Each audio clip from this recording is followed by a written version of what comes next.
मैं ज़रा मियां जावेद लतीफ़ साहब के पास यकीनी तौर पर उनका मौक़िफ़ सियासी मौक़िफ़ है।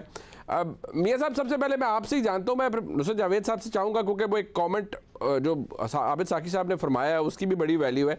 लेकिन अभी देखिए, आपने आबिद साकी साहब ने ये भी कहा कि देखिए कोई आला किरदार हमारे मुल्क में अदलिया का रहा नहीं है, बड़ी चेकर्ड हिस्ट्री है, सियासी के साथ अदालती हिस्ट्री भी हमारी। मियां नवाज शरीफ साहब को निकाला, उन्होंने कहा जो वज़ीर आज़म को निकाला गया वो भी बड़े, उनकी भी कोई कानूनी आइनी हैसियत नहीं थी उन फैसलों की। लेकिन एक बात उनकी बड़ी दिल को लगती है कि अगर आपने रियासत को चलाना है, मुल्क को चलाना है, तो वो आइन के तहत ही चलाना है। आज अगर आइन के तहत एक बात लाजिम है कि 90 रोज़ के अंदर इंतखाब होना है, असेंबली अगर पहले तलील हो जाए तो फिर उसमें कोई दो राय नहीं है। जो मर्जी जस्टिफिकेशन आप दे दें, आप उसे मैनेज नहीं कर सकते उस टाइम को। कानूनी बहस तो अपनी जगह, लेकिन इखलाकी बहस में मियाँ साहब शायद आपकी हुकूमत, ख़ासतौर पर मुस्लिम लीग नून, खो रही है। जब आप ये बार बार कहेंगे कि हम इलेक्शन अभी नहीं चाहते, ज़रा हालात ठीक करा लें, तब चाहते हैं। मैं शुक्रिया मनीफ फरूक साहब। मैं आबिद साकी साहब की बहुत सी बातों से इत्फाक करता हूँ। मैं ये बात बिल्कुल मानता हूँ कि आप किसी आइन, कानून, रवायत के बगैर रियासत को नहीं चला सकते, मगर आप आइन का एक हिस्सा या एक जुमला या एक अपनी नजरिया ज़रूरत के लिए चीज़ पकड़ लें और बाकी सारा आइन जो है वो रद्दी की टोकरी में फेंक दी, तो वो इस तरह पाकिस्तान नहीं चल सकता। आप ये देखें कि आपने अपने गुफ्तगू के इब्तदाइये में एक बात की थी। आपने कहा था कि क्या जो एक साहब बात कर रहे थे जिनका क्लिप आपने सुनवाया कि फलां भी जस्टिस लग जाए, फलां भी जस्टिस लग जाए, फलां को जज बना दें, या अपनी मर्जी के जज चाहते हैं, तो भाई उनसे मैं ये जरूर सवाल करता अगर वो यहाँ मौजूद होते कि क्या साकिब निसार ने और दीगर लोगों ने जब 2017 में फैसले दिए थे तो क्या उन फैसलों को हमने माना नहीं?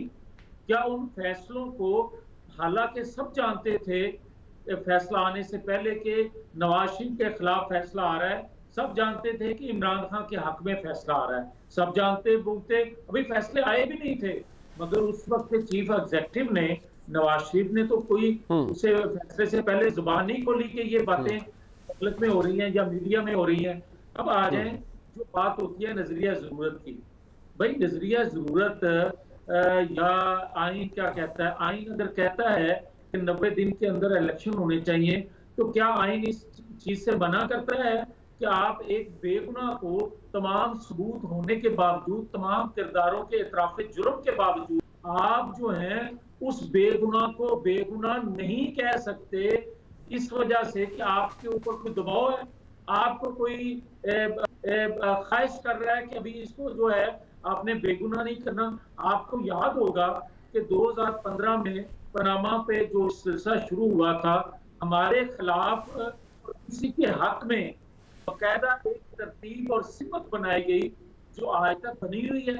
आप ये जानते हैं कि उस वक्त फैज साहब ने, जनरल फैज साहब ने एक चाबी वाला खिलौना साकिब निसार जो था उसको चाबी भरी और आज तक वो खिलौना उसी तरह प्ले कर रहा है। क्या वो चाबी को बंद करेगा? नहीं, बट मेरे साहब इसमें एक सर मुझे जरा ये बता दें सर, देखिए वो आप कह रहे हैं चाबी वाले खिलौने थे साकिब निसार साहब, साकिब निसार साहब चले गए, लेकिन आपने देखा जब अदालत में मरियम नवाज शरीफ साहबा की अपील गई, उनका एक्विटल हो गया। मियां नवाज शरीफ साहब तो मुल्क से बाहर है, अदालत को वो मतलूब है, वो वापस तशरीफ नहीं ला रहे। क्या पता वो अदालत आए, अपनी बेल आर्ग्यू करे और उनको भी एक्विटल मिल जाए। अगर मरियम नवाज शरीफ को एक्विटल मिल सकता है, यानी आज उनके लिए तो कोई चाबी वाला खिलौना नहीं है, मरियम नवाज शरीफ साहब को एक्विटल मिल गया, वो बरी हो गई तमाम इल्जामात से, तो मियां नवाज शरीफ साहब वापस आए, अपनी अपील लगवाएं और अदालत के सामने अपना केस लड़े। मुमकिन है उनको भी अदालत इंसाफ दे दे अगर वो इस तरह का इंसाफ चाह रहे हैं।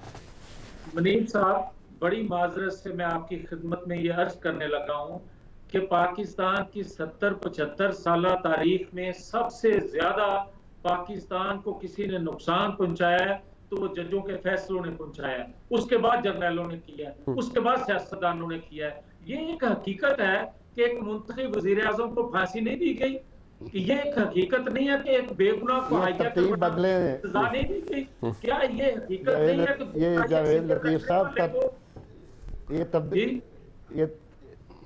जी वो कहते हैं तरतीब बदल ले जरा लोगों की। वो कहते हैं तरतीब बदले जावेद लतीफ साहब। तरतीब इसलिए नहीं बदलना चाहता, मैं ये इसलिए कह रहा हूँ, ये जसारत इसलिए कर रहा हूँ मनीफ साहब के जो जर्नैल हैं वो आइन तोड़ के जब आते हैं, कब्जा करते हैं मुल्क पे, तो इनको आईनी तहफ़्फ़ुज़ कौन देता है? नजरिया जरूरत कौन इजाद करता है? कौन उनको नहीं?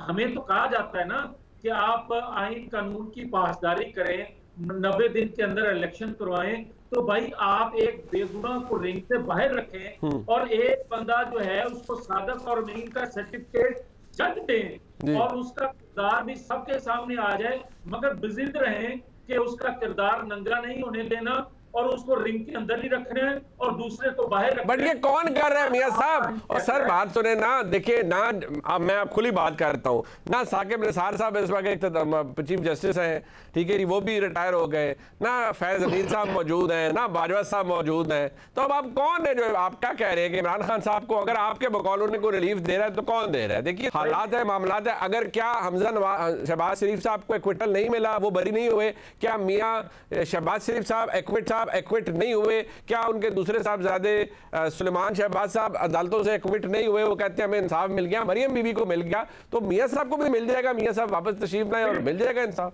फिर मुझे इजाजत दे दें, सिर्फ 1 मिनट में बात मुकम्मल कर लेता हूँ। मुझे ये बताएं कि क्या जजों ने फैसला दे के भुट्टो को फांसी पे लटकाया? बिल्कुल। और उसके बाद उन किरदारों ने इतराफ भी किया, क्या नवाज शरीफ को हाईजैकर बनाकर उसको सजा दी गई और फिर इन्हीं अदालतों ने वापस ली? क्या नवाज शरीफ को ताहयात नाहल इन्हीं जजों ने किया? और आज तक सबूत होने के बावजूद उनको क्यों नहीं बरी किया जा रहा? किस चीज का इंतजार है? मियां साहब मैं वही तो अर्ज कर रहा हूँ जुरे वाला कि मियां साहब आन ना जाके आर्ग्यू करें, I am sure he will get the justice sir. एक सेकंड, जब आप इतराफ करते हैं कि भुट्टो का फैसला गलत हुआ था, क्या भुट्टो वापस आ गया? जब आप ये फैसला करते हैं इतराफ सर, भुट्टो साहब तो अल्लाह को प्यारे हो गए, मियां साहब माशाल्लाह हयात है, अल्लाह के करम में फजल में है। बात सुन लेना जी, नवाज शरीफ के मुतल्लक जो सिसिलियन माफिया, जो डाकू चोर की जेल साजी अदालतों से हुई, क्या वो वापस कोई कौन करेगा?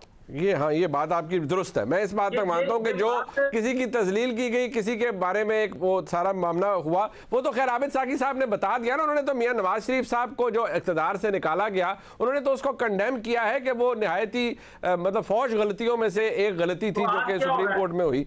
चले अब नहीं, बट आज फिर हो क्या रहा है सर? वो आज तो कह रहे हैं कि आइन की बात करें ना, 90 दिन लिखा हुआ है, उससे इराफ कैसे होगा मियां साहब?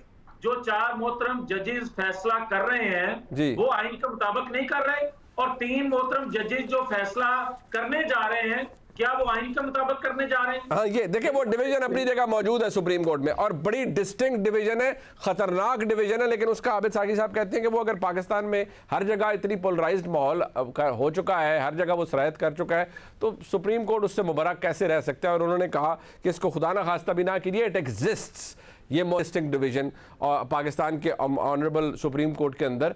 और सबसे बड़ी तकलीफ बात यह है, जहां हम एक्सपेक्ट करते हैं प्रोप्राइटरी, ट्रांसपेरेंसी, फेयरनेस, वहाँ पर यह कि इज़्ज़त माब चीफ जस्टिस साहब अपने सीनियर प्योने जज को अपने साथ बिठाना पसंद नहीं फरमाते, उनसे जो नेक्स्ट इन लाइन है चीफ जज साहब, उनको अपने साथ बिठाना पसंद नहीं फरमाते। ऐसी सूरत हाल के अंदर जब हम बात करते हैं, एक्सपेक्ट करते हैं कि एक एपिटोम ऑफ जस्टिस जो है विच शुड एग्ज्यूड जस्टिस यानी सुप्रीम कोर्ट, वहाँ से ये हालात पैदा हो जाते हैं, तो फिर नेचुरली बात है, कॉन्फिडेंस भी शेक होता है, लोग बातें भी करते हैं।